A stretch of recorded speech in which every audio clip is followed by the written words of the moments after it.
The relationship between Nigeria and Slovenia when it comes to trade or bilateral relations, it's, I would say, at the minimal level.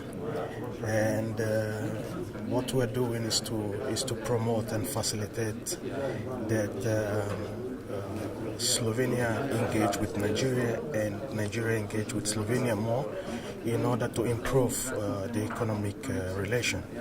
At this moment, we can see that it's significantly non-existent, the relationship. If we look at the trade volume between Slovenia and Nigeria for 2014, it's nothing to write home about.